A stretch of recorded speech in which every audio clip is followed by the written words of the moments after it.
سلامتی ان آنکھوں پہ جو ہدایت پہ نظریں جمائے بیٹھی ہیں، ان کانوں پہ جو ذکر خیر کے منتظر رہتے ہیں، اور ان قدموں پہ جو ہدایت کی راہ پہ گامزن ہیں۔ السلام علیکم ورحمۃ اللہ وبرکاتہ۔ سلیمان علیہ السلام ایک بڑی یونیک پرسنالٹی ہیں بنی اسرائیل کی ہسٹری میں، اور قرآن حکیم میں بھی سلیمان علیہ السلام کا ذکر بارہا مختلف جگہوں پہ ہوا ہے۔ آج چونکہ یہ تخت بلقیس والا واقعہ ہے، اس لیے میں اس کے اوپر ایمفیسائز کروں گا، لیکن میں صرف کراس ریفرنس کے طور پہ آپ کو بتا دوں کہ سورہ سبا کے اندر سلیمان علیہ السلام کا ذکر آیا، کیونکہ قوم سبا کا ایک واقعہ ہے ملکہ بلقیس والا جو سورۃ النمل میں موجود ہے۔ سورہ سبا کے اندر ذکر آیا کہ ہم نے سلیمان علیہ السلام کے لیے ہوا کو مسخر کر دیا تھا۔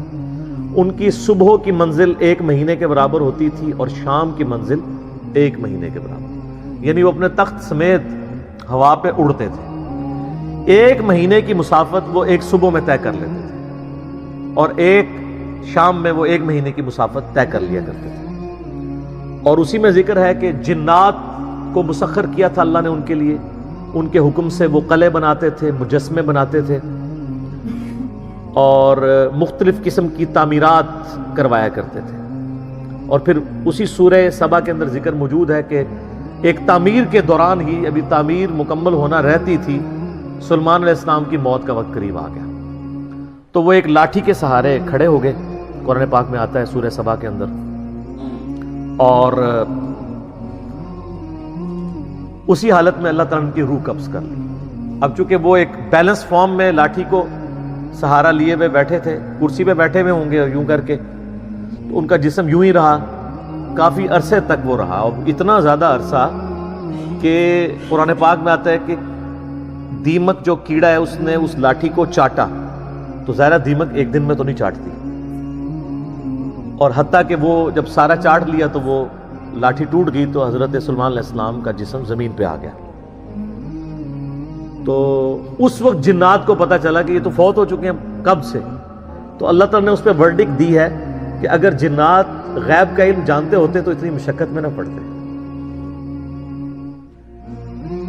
تو یہ اللہ تعالیٰ نے عقیدے کی بھی اصلاح کی ہے۔ دوسرا اس سے یہ بھی عقیدہ پتہ چلا کہ انبیاء کے جسموں کو اللہ تعالیٰ اسپیشل پروٹیکشن دیتا ہے مرنے کے بعد میں۔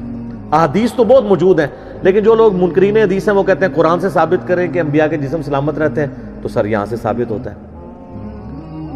اور تیسری بات یہ بھی پتہ چلی کہ اللہ تبارک و تعالی جو ہے وہ اپنے بندوں کے عقیدوں کی اصلاح کے لیے اس طرح کے واقعات کرتا ہے تاکہ وہ اس سے عبرت پکڑے۔ اس کے باوجود اگر کوئی عبرت نہ پکڑے تو اس کی اپنی بدبختی ہے، اور وہ یہ عقیدہ رکھے کہ اللہ کے سوا کوئی اور بھی غیب جانتا ہے۔ غیبی خبر علیحدہ چیز ہے، وہ صرف انبیاء کے پاس آتی ہے۔ اور چوتھی بات یہ بھی ہے کہ حضرت سلیمان علیہ السلام کا جسم جب زمین پہ آیا تو کوئی ان کی گستاخی نہیں ہوگی۔ یہ ہوتے ہیں نا تو یہ کہتے ہیں نہیں، وہ اچانک فرشتے نمودار ہوئے، انہوں نے اپنی ہتھیلیوں پہ لے لیا جسم، تو ایسے تو نہیں ہوا۔ تو کئی ایک رزلٹ نکلتے ہیں، تھوڑا سا تفکر کرنے سے پتہ چل جاتا ہے۔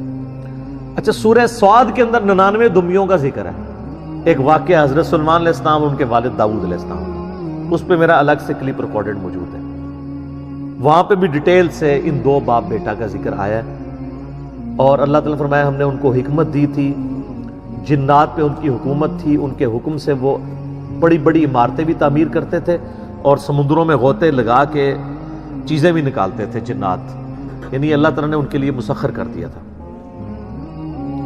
پھر سورۃ البقرہ میں بھی اللہ تعالیٰ نے سلیمان علیہ السلام کے دور کا ذکر کیا کہ شیاطین کا انٹریکشن عوام الناس سے بہت زیادہ بڑھ گیا تھا جنات کا اس دور کے اندر۔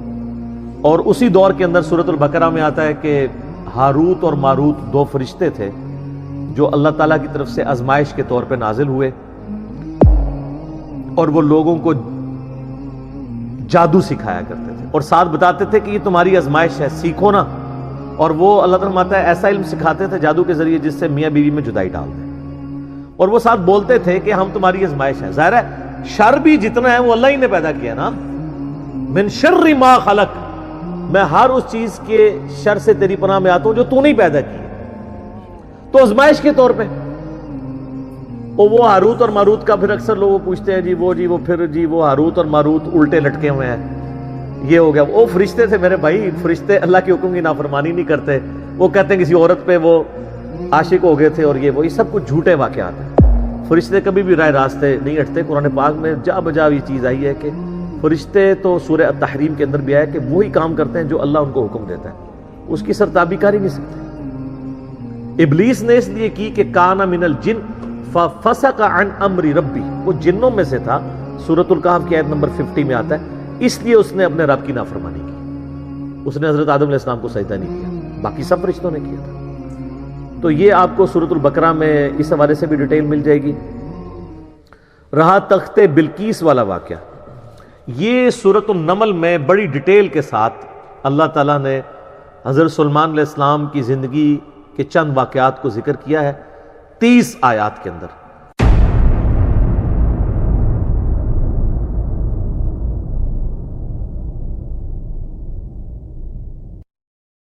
تسبیح پھری پر دل نہ پھرے ہو,